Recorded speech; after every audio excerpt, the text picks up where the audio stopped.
11일 강아랑이 전해주는 정치권의 뜨거운 말말말, 강아랑의 정치랑입니다. 오늘 첫 번째 주제는 청와대 유턴입니다. 이재명 대통령이 집무실을 다시 청와대로 옮기겠다는 계획을 공식화하면서 이른바 용산시대는 3년 만에 막을 내리게 됐습니다.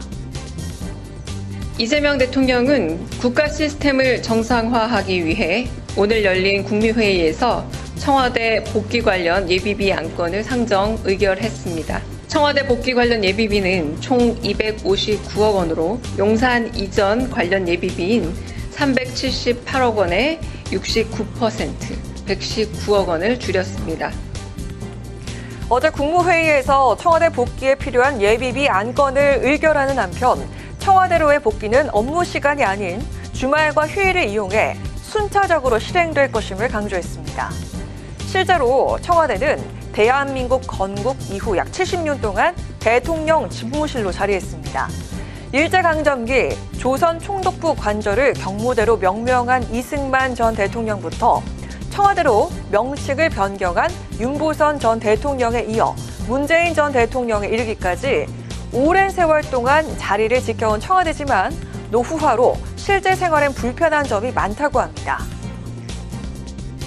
이제 관저나 사저나 저 본관을 수리를 해야 되는데 이게 박정희 대통령 때 지어놓고 그 이후로는 거의 수리를 하지 못해서 실제 생활하고는 좀 맞지 않는 불편함이 좀 있다고 하더라고요. 그래서 그걸 이참에 수리를 하고 들어가면 시간이 조금은 걸릴 것 같은데 아무래도 올해 내로는 들어갈 수 있지 않을까 판단합니다.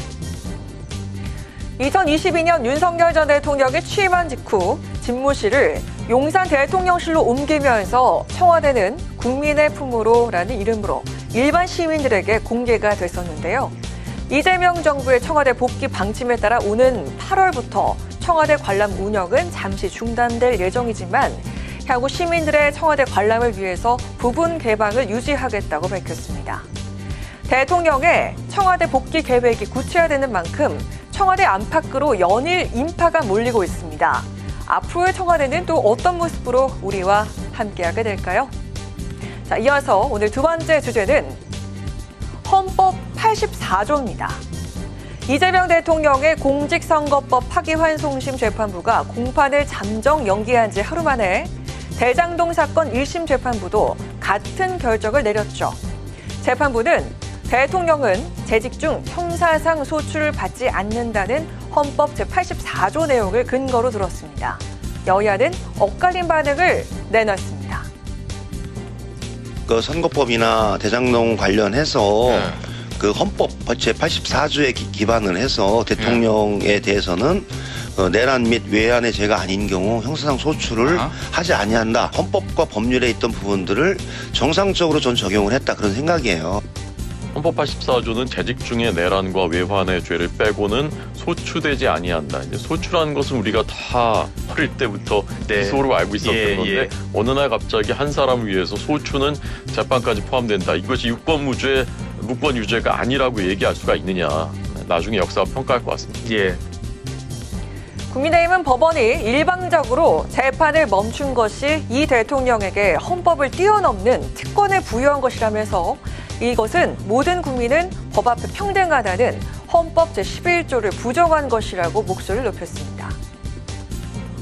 새 정부가 출범한 지 겨우 일주일이 지났을 뿐입니다. 그러나 그 사이 대한민국 사법체계는 상상을 초월하는 속도로 흔들리고 있습니다. 이재명 대통령이 탐했던 권력의 진짜 목적은 국가도 국민도 아니라 오직 자신의 사법 리스크 방탄이었음이 적나라하게 드러나고 있습니다. 하지만 민주당에선 다수의 헌법학자들도 현직 대통령의 경우 기존 형사재판은 중단된다는 해석을 하고 있다면서 오히려 나머지 재판들도 연기 결정을 해야 한다는 목소리도 나왔습니다. 나머지 사건 재판부도 오직 헌법에 따라서 조속히 재판 연기 결정을 내려주시기를 당부합니다. 사법부의 합헌적 결정에도 신임 대통령의 발목 잡기를 끊임없이 시전하는 국힘은 헌법 위에 군림하는 정당인지 묻고 싶습니다. 이런 가운데 헌법재판소엔 대통령 불소추 특권을 근거로 재판을 사실상 중단한 법원에 대해서 헌법 소원 제기도 이어지고 있는 상황인데요. 당선 이후에도 이 대통령을 둘러싼 사법 리스크는 당분간 완전히 해소되지 않을 것으로 보입니다. 지금까지 강한항의 정치 1항이었습니다.